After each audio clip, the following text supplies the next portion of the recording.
Guys, meron tayo dito na isda na kung tawagin ay parot. Ito yung makikita mo sa palengke na iba-iba ang kulay. May blue, may green, may brown. Parang parot siya. Parot nga yan ang tawag nila dito. Pero to sa amin, sa probinsya, tawag namin dito ay bunak. Yan, isdang bato to. So guys, etong isda na to pala ay napakalansa nito. So guys, turo ko sa inyo ang sekreto para hindi siya malansa. At saka pag nagluto kayo nito, sometimes ito ay kumakalas, nadudurog. Pero dahil dun sa sekreto na yon, hindi siya madudurog guys. At saka hindi dapat hinahalo. Okay guys, just watch me. Then guys, hiwain natin. Medyo malaki eh.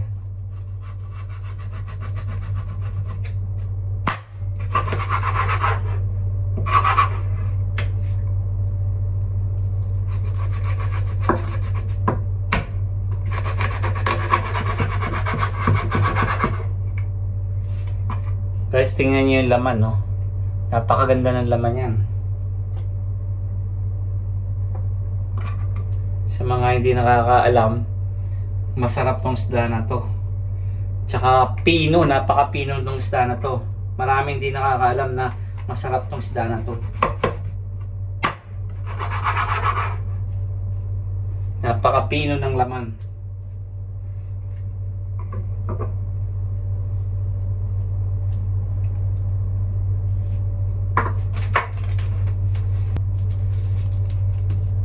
Yan natin ang sibu, bawang. Guys, pag nagluluto ako ng paksiw, gusto ko maraming bawang. Normally halos isang buo nilalagay ko eh. But today, maybe half only. So meron tayong isang malaking sibuyas. Tapos lagyan na rin natin ng luya. Pampabawas ng lansa rin to. So, but that is not the original secret.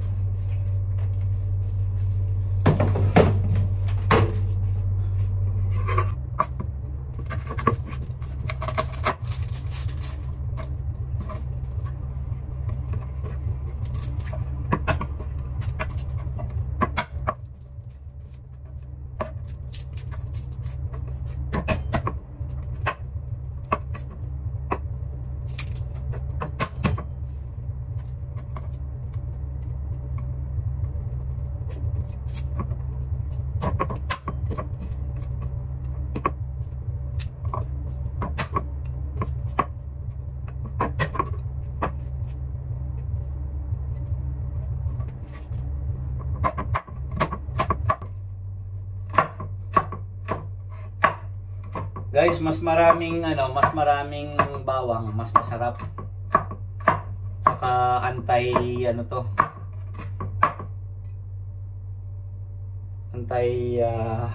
high blood. So maganda to sa sa patasan dugo, pampababa.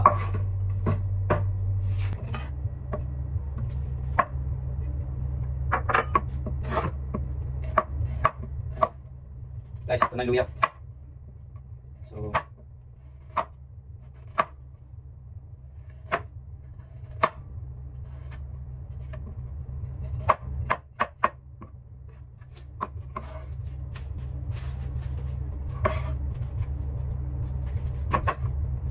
kuhain lang natin ito guys ng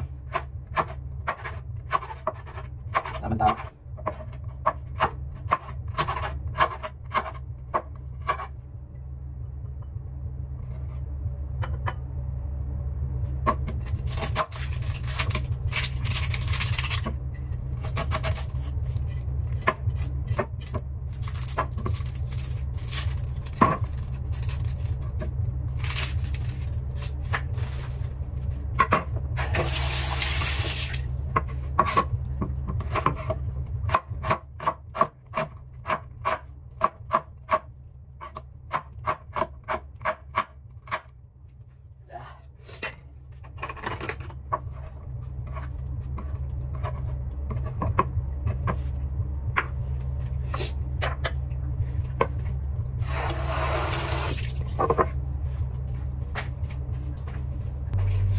Guys, lagyan natin ng sili. Siling mahaba. Medyo nahinog na. Ayan. Tapos test lang natin. Guys.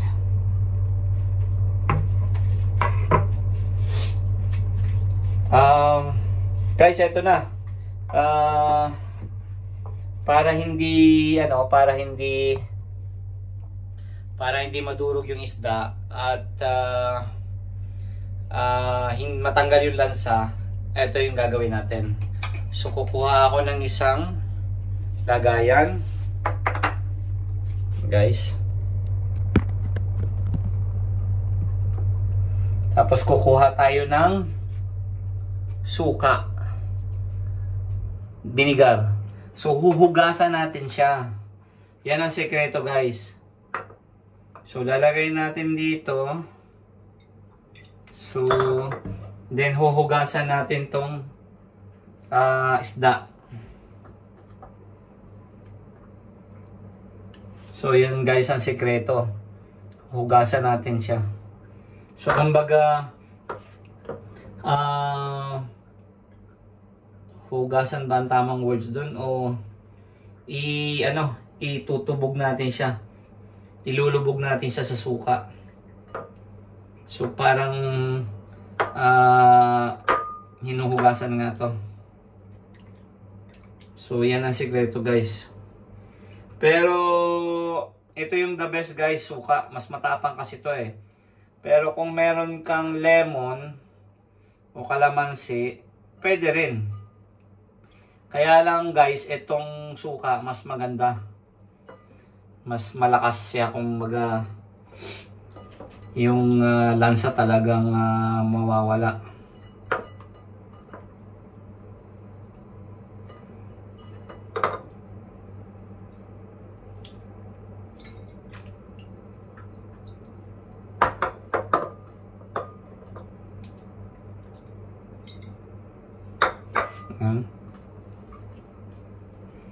So parang kinilaw na siya, guys. Naluto na yata sa suka.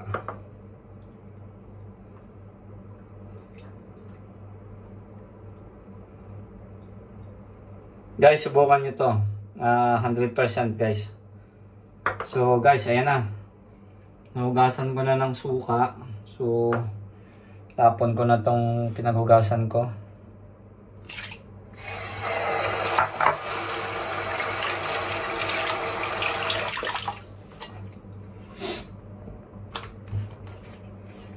So siguro pwede na tayo magpaksiw.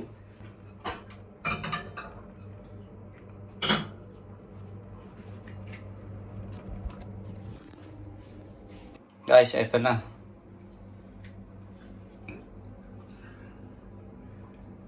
Then bawang at saka luya, sibuyas at saka sili. Ayan, guys, naugasan na ng suka. Yan o, kung gaano kaganda yung laman yan. Napaka first class na ito, guys, kung hindi nyo alam. Yan, guys, oh. Napaka pino ng laman nito. Kung maluluto ito, malalaman nyo na napaka pino ng laman. Hindi ko na to, guys, gigisahin. Diretso na nating ilalagay.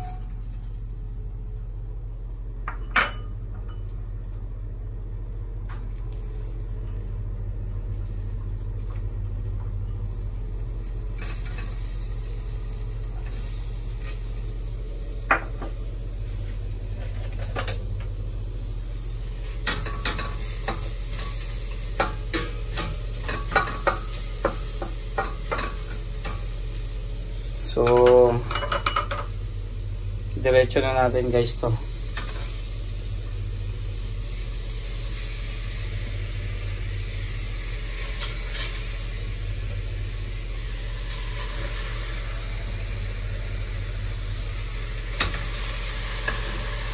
Ayan. Tapos titimplahan na natin. So, lagyan ulit natin ng asin kasi kanina hinugasan natin ng suka, so wala na yung asin yan. Yan. Lagyan natin ng suka ulit. Guys, lagyan ulit natin ng vinegar.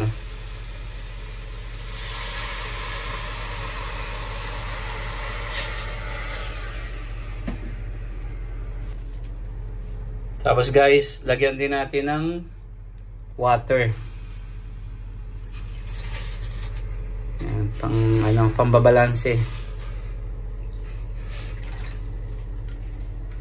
So, ang paksiw guys, napakasimpleng lutuin ng paksiw. Kahit sino pwede magluto. Yan, pamintang durog.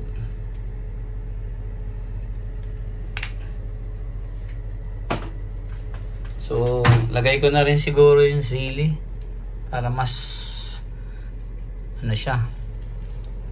Guys, yan na. So guys, steam lang natin to. Tapos timplahin natin after 10 to 15 minutes. Ayan.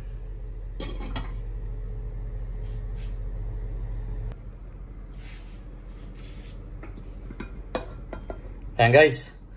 Nakapagsaing na tayo.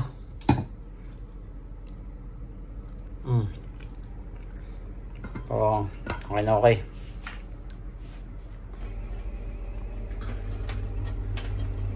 Guys, meron ako ditong mga herbal.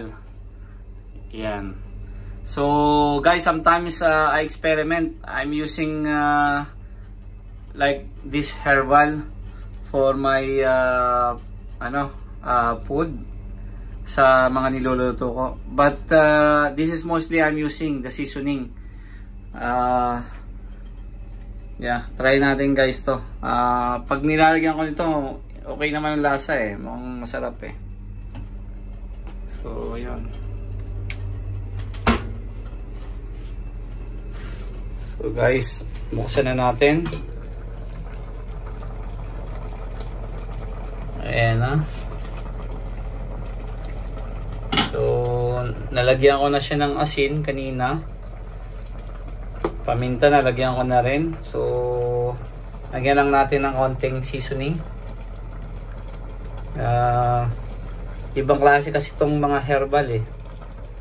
Nagkakaroon ng kakaibang lasa, pero depende sa sa trip nyo. Depende sa taste nyo. So, yun. So guys, tikman natin kung okay na yung lasa. Steam lang to.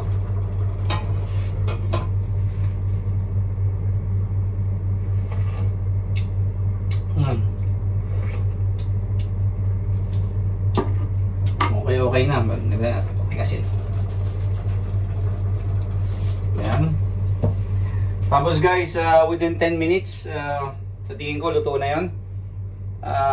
Lagyan natin ng, mahilig kasi ako maglagay ng olive oil, lalo na sa paksiw. So, bibigay siya ng konting sarap. So, maglagay ako ng olive oil.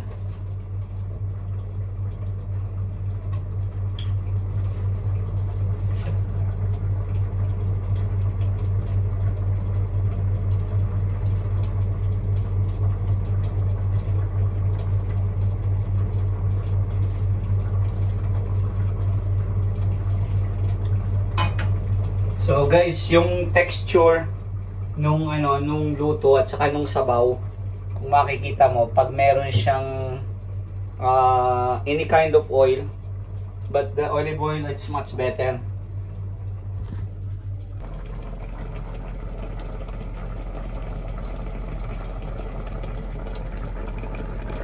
So tingnan niyo yung gilid. Oh.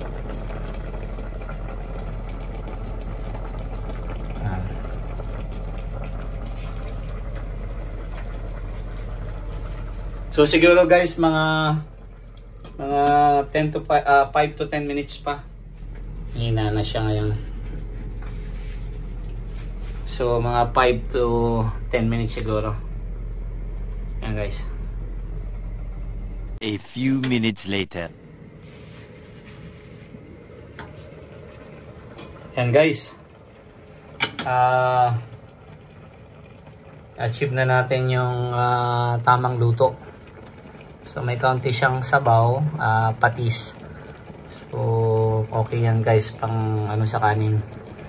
So pwede na natin siyang ahunin guys. Pwede natin siyang i-off na natin. So luto na yan. So ready to serve guys.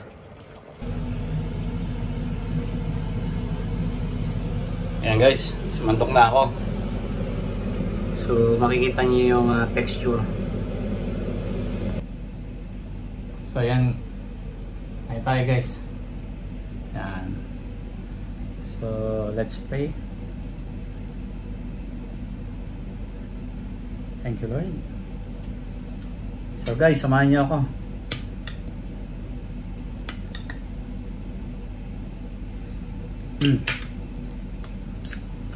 Guys, lasang-lasa yung seasoning.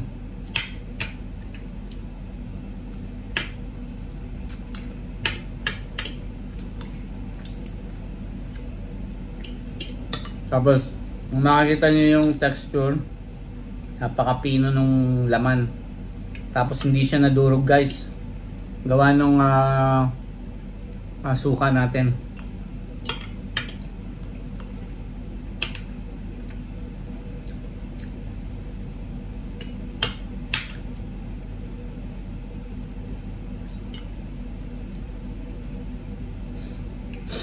Subukan nyo guys na diretso, walang hugas ng suka. Tapos diretso nyo lulutuin na paksiw. Nilalagyan nyo pa rin siya ng suka. Pero meron pa rin siyang taste doon na malansa. Pero ito guys, so walang lansa. So kailangan itatapon mo yung pinaghugasan.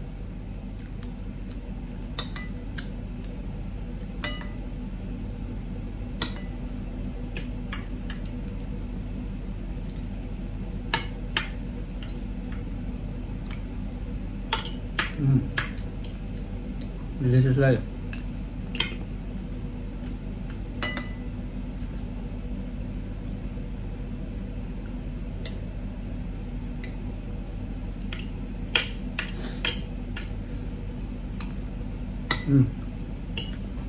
Tama yung sili. Hindi ko makagat yung sili. So masarap siya.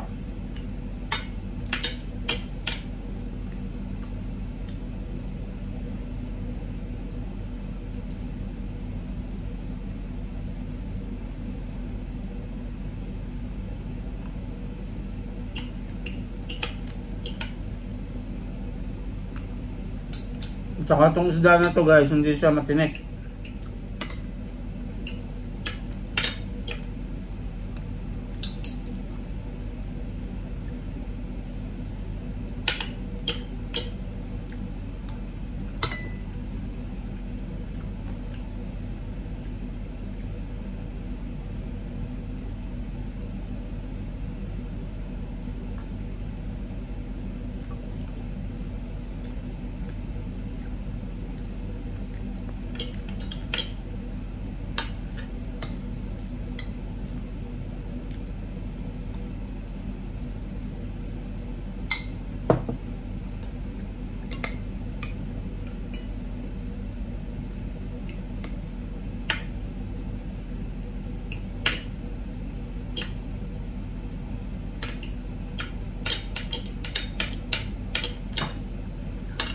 Guys, sa susunod na luto, ang gagawin ko, masarap din yung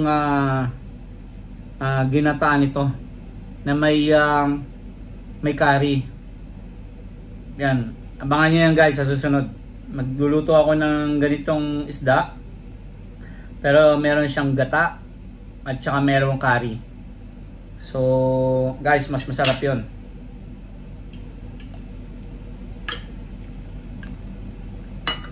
So guys, laking probinsya ako, kaya yung mga gata, lutong gata guys, ayan ang paborito kong pagkain.